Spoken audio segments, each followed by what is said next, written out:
आणि बातमी ठाण्यातून आहे। ठाण्यामध्ये पार पडलेल्या भाजपच्या इच्छुक उमेदवारांच्या बैठकीत अब की बार 70 पार, महापौर भाजपचाच होणार असा नारा दिला गेलाय। ठाणे भाजपच्या 18 मंडळातून 416 इच्छुकांनी या कार्यशाळांमध्ये सहभाग घेतला होता।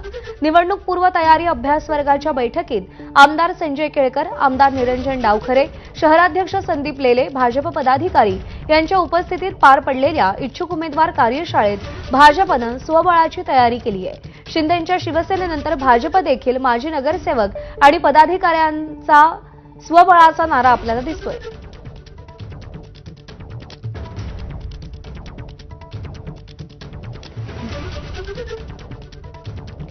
एकीकडे ठाकरेंना डिवचत असताना मुंबईत महापौर आपलाच होणार असा बॅनर शिंदे सेनेकडून लावला जातोय, तर दुसरीकडे ठाण्यात जो शिंदेंचा बालेकिल्ला आहे तिकडे शिवसेनेकडून स्वबळाची तयारी सुरू आहे। नरेश म्हस्के यांनी पदाधिकाऱ्यांची इच्छुकांची बैठक घेतली आणि त्यानंतर 33 प्रभागातल्या सगळ्या इच्छुकांची आणि माजी नगरसेवकांची भाजपनं सुद्धा बैठक घेतलेली होती।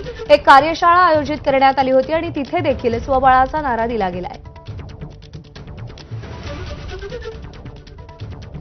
अक्षय भाटकर आपले प्रतिनिधी आपल्याला अधिक अपडेट देतील। अक्षय, ठाण्यात नेमकं काय घडतंय? शिंदे आणि भाजप जोरदार रस्सीखेच दिसतेय। नक्कीच कालपासून आणि गेल्या काही दिवसांपासून ज्या घडामोडी सुरू आहेत त्यावरून आपण हे बोलू शकतो। आणि काल देखील एक बैठक झाली शिवसेनेची। त्या बैठकीमध्ये शिवसेनेच्या माजी नगरसेवकांनी नारा दिला होता की आपण स्वबळावर जायला पाहिजे आणि आता देखील भाजपची एक महत्वाची बैठक सुरू आहे। या बैठकीमध्ये सगळ्या नगरसेवकांनी आणि जे इच्छुक पदाधिकारी आहेत त्यांनी देखील स्वबळाचा नारा दिलेला आहे आणि अभी नहीं तो कभी नहीं, चप्पा चप्पा भाजप अशा घोषणा देखील मगाशी त्यांनी दिलेल्या होत्या। त्याचबरोबर अब की बार 70 पार म्हणजे किमान 70 पेक्षा जास्त नगरसेवक हे ठाणे महानगरपालिकेत निवडून आणायचे असा विश्वास त्यांनी यावेळी व्यक्त केलेला आहे। आणि तेच मत ज्यांनी ही बैठक घेतली त्या आमदार संजय केळकर, निरंजन डावखरे यांचं देखील आहे। त्यामुळे जरी स्थानिकांनी नारा दिलेला असला तरी देखील आता वरिष्ठ या संदर्भात काय निर्णय घेतात हे बघणं महत्वाचं असणार आहे। त्यासोबतच शिवसेनेकडून या संदर्भात काय प्रतिक्रिया येते हे देखील बघणं हे महत्वाचं असणार आहे। अक्षय, आपल्याला माहितीये की ठाणे हा कायमच शिवसेनेचा बालेकिल्ला राहिलेला आहे। शिवसेनेचा महापौर व्हावा यासाठी कसे प्रयत्न झालेत हेही सगळ्यांनी पाहिलेलं आहे। पण सध्याची राजकीय समीकरणं पाहिली तर कोणाचं पारडं जड आहे? राजकीय बलाबल काय सांगतं? सध्या तरी जर आपण 2017च्या निवडणुकीचा दाखला घेतला तर 2017 मध्ये जी पालिका निवडणूक झाली होती त्यामध्ये देखील दोन्ही पक्ष हे वेगवेगळे लढलेले होतेच। त्यावेळी देखील भाजपला 23 नगरसेवक भाजपच्या जागा आहेत तर 23 जागा भाजप ठिकाणी भाजप ते जिंकले होते आणि शिवसेनेच्या 67 जागा त्या निवडून आलेल्या होत्या। त्यानंतर गेल्या काही महिन्यांमध्ये जे पक्ष प्रवेश झालेले आहेत त्यामध्ये भाजपकडे एका नगरसेवकाने पक्षप्रवेश केलेला आहे उबाटाच्या, तर शिवसेनेकडे तब्बल 85 सिटिंग नगरसेवक आहेत। यामध्ये जितेंद्र आव्हाड यांच्यासोबत असलेल्या काही राष्ट्रवादी काँग्रेसच्या नगरसेवकांचा देखील समावेश आहे, उबाटाच्या नगरसेवकांचा समावेश आहे। त्यामुळे नक्कीच शिवसेनेचं पारडं हे सध्या त्या दृष्टीने बघायला गेलं तर जड आहे। मात्र गेल्या काही वर्षांमध्ये चित्र देखील बदललेलं आहे। भाजप हा पक्ष छोटा राहिला नाही। ठाण्यामध्ये बऱ्याच अंशी भाजपने वाढ केलेली आहे आणि संजय केळकर यांना झालेलं मतदान, नरेश म्हस्के यांना झालेलं मतदान ह्या गोष्टी देखील बघायच्या महत्वाच्या आहेत। त्यामुळे नक्कीच दोन्ही पक्ष हे सध्या तगडे आहेत।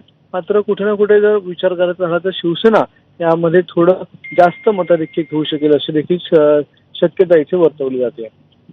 अक्षय, या सगळ्यामध्ये जर आपण पाहिलं जसं तू म्हणालास की गेल्या काही वर्षांमध्ये भाजपनं सुद्धा आपली पाळंमुळं ठाण्यामध्ये खोलवर रोवलेली आहेत आणि पक्ष संघटन मजबूत केलेलं आहे। पण ठाणेकरांचा काहीसा कौल कायमच शिवसेनेकडे जास्त राहिलेला आहे। या पार्श्वभूमीवर एकीकडे स्वबळाचे नारे दिले जात आहेत तर दुसरीकडे कार्यकर्त्यांचं नेमकं काय म्हणणं आहे? म्हणजे पक्षातले नेते जरी स्वबळाचा नारा देत असले तरी तळागाळातले जे कार्यकर्ते आहेत त्यांच्याकडचं अंडरकरंट काय सांगतोय? त्याच कार्यकर्त्यांनी कालच्या शिवसेनेच्या बैठकीत आणि आजच्या या भाजपच्या बैठकीत स्वबळाचा नारा दिलेला आहे।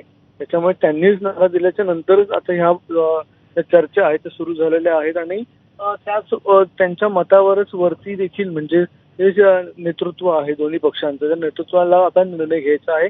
आणि जसं की देवेंद्र फडणवीस म्हणाले होते की स्थानिक पातळीवरचे निर्णय हे स्थानिक पातळीवर घेतले जातील। जरी स्वबळाचा नारा दिला तर देखील कुठेही एकमेकांवर टीका करताना पातळी सोडू नये असे त्यांनी थेट आदेश दिलेले आहेत. त्यामुळे कुठे ना कुठे अप्रत्यक्षरित्या स्वबळावर तुम्ही लढू शकता असा इशारा देखील देवेंद्र फडणवीस यांनी त्या दिवशीच दिलेला होता.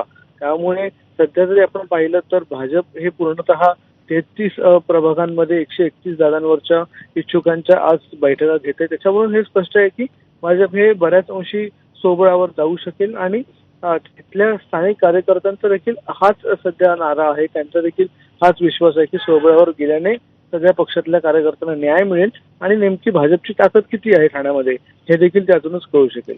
अक्षय, जसं तू सांगत होतास की 23 नगरसेवक 2017 मध्ये भाजपचे निवडून आले होते. आता अबकी बार 70चा नारा भाजपकडून दिला जातोय. हे जे अंतर आहे हे बऱ्यापैकी जास्त आहे, मोठं आहे.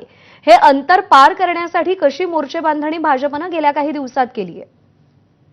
भाजपने बूथ लेवल पासून तयारी सुरू केलेली आहे आणि प्रत्येक बूथच्या नुसार त्यांनी मोर्चे बांधणी करून त्या बूथवर 10 त्या ठिकाणचे कार्यकर्ते, मग त्याच्यावरती गटप्रमुख, त्याच्यावरती विभाग प्रमुख, अशा सगळ्या गोष्टी ज्या आहेत त्या भाजपने आधीपासूनच तयारी करायला सुरुवात केलेली होती.